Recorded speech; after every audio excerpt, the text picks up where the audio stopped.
విశాఖలో ఎక్కడ చూసినా రెడ్ బుక్ సిద్ధం బ్యానర్లు దర్శనమిస్తున్నాయి. పలు జంక్షన్లలో లోకేష్ రెడ్ బుక్ హోర్డింగ్లు బ్యానర్లు వెలిశాయి. హోర్డింగ్లపై లోకేష్ తో పాటు చంద్రబాబు, పవన్ ఫోటోలు కనిపిస్తున్నాయి. అధికారులకు గుబులు పుట్టించే విధంగా విశాఖ రెడ్ బుక్ సిద్ధం బ్యానర్లు ఏర్పాటు చేయడం ఆసక్తిగా మారింది. ఆర్టీసీ కాంప్లెక్స్ సమీపంలో తెలుగు తల్లి ఫ్లైఓవర్ వద్ద బ్యానర్లు కనిపిస్తున్నాయి. అటు అధికారులు, ఇటు రాజకీయ నాయకుల గుండెల్లో టెర్రర్ పుడుతుంది. కూటమి అధికారంలోకి రావడంతో రెడ్ బుక్ పై తీవ్ర చర్చ జరుగుతుంది. వైసీపీ ప్రభుత్వంలో తప్పు చేసిన వారి పేర్లను రెడ్ బుక్ లో రాశానని లోకేష్ ఇప్పటికే ప్రకటించేశారు.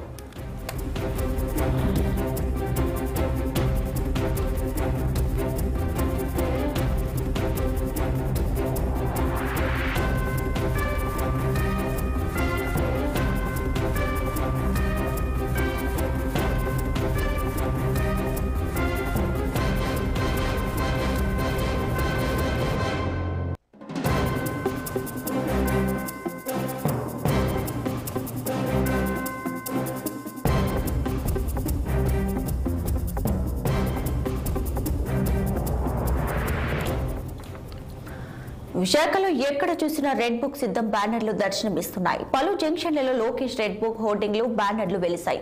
హోర్డింగ్లపై లోకేష్ తో పాటు చంద్రబాబు, పవన్ ఫోటోలు కనిపిస్తున్నాయి. అధికారులకు గుబులు పుట్టించే విధంగా విశాఖ రెడ్ బుక్ సిద్ధం బ్యానర్లు ఏర్పాటు చేయడం ఆసక్తిగా మారింది. ఆర్టీసీ కాంప్లెక్స్ సమీపంలో తెలుగు తల్లి ఫ్లైఓవర్ వద్ద బ్యానర్లు కనిపిస్తున్నాయి. అటు అధికారులు, ఇటు రాజకీయ నాయకుల గుండెల్లో టెర్రర్ పుడుతుంది.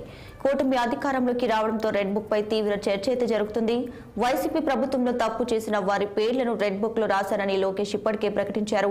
ఇక మరిన్ని డీటెయిల్స్ అయితే మా ప్రతినిధి కన్నబాబు ఫోన్ లో అందిస్తారు. కన్నబాబు,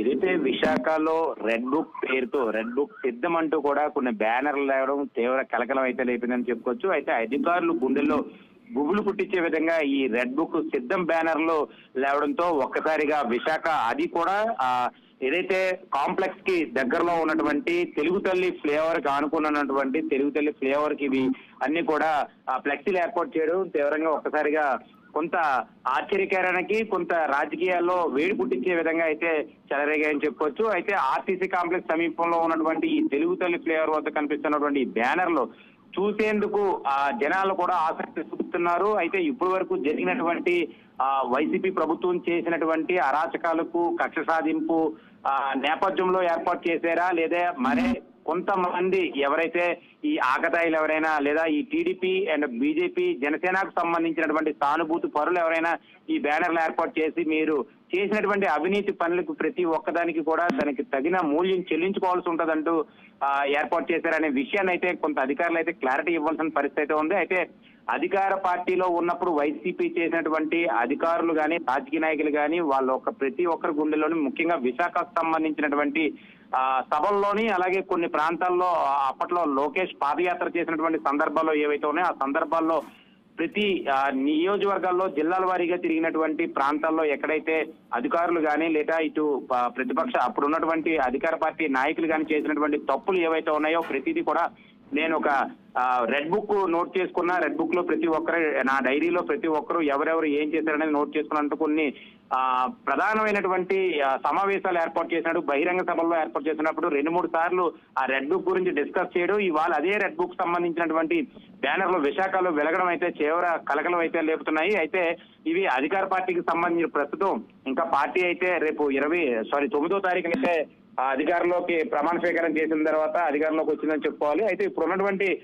బీజేపీ, టీడీపీ, జనసేనకు సంబంధించిన సానుభూతి పరులు ఎవరైనా ఏర్పాటు చేశారా, అసలు ఈ బ్యానర్లు ఎవరు ఏర్పాటు చేశారు, ఎందుకు ఏర్పాటు చేశారనే విషయంపై ఇప్పటికే పోలీసులు అయితే కొంత ఆరా తీస్తున్నటువంటి పరిస్థితి కూడా ఉంది. అయితే ఏది ఏమైనప్పటికీ కూడా గతంలో నారా చంద్రబాబు నాయుడు బహిరంగ సభలో నేరుగా చెప్పినటువంటి సిచ్యువేషన్ ఉంది.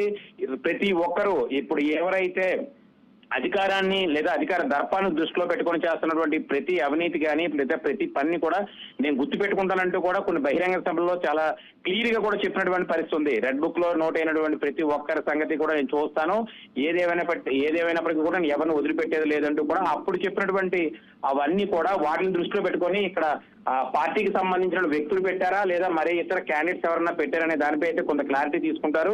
అయితే ఏదేమైనప్పటికీ కూడా సాగరమైనటువంటి సుందర సాగర తీరం విశాఖ నగరంలో ఈ తెలుగు తల్లి ఫ్లేవర్ కి ఇలాంటి ఫ్లెక్సీలు ఏర్పాటు చేయడం అయితే కొంత ఆశ్చర్యానికి, కొంత భయాందోళనకి గురవుతున్నటువంటి పరిస్థితి కూడా ఉంది. ఎందుకంటే ఏ అధికారి ఎప్పుడు మేము ఏం తప్పులు చేస్తుంటామా, లేదా అప్పుడు ఉన్నటువంటి అధికార పార్టీకి సంబంధించినటువంటి పరిస్థితులు ఆ నాయకులు చెప్పినటువంటి తప్పుదాలు మేమేమైనా బలైపోతామా అనే పరిస్థితి కూడా గుబులు కూడా కొంత రాజకీయ నాయకుల్లో కానీ, లేదా ఇటు అధికార పార్టీకి సంబంధించినటువంటి ఆ సమయంలో చేసినటువంటి అధికారులకు కానీ కొంత గుబులు పుట్టించే పరిస్థితి కనిపిస్తున్నట్టయితే తెలుస్తుంది. Kannababu, thank you.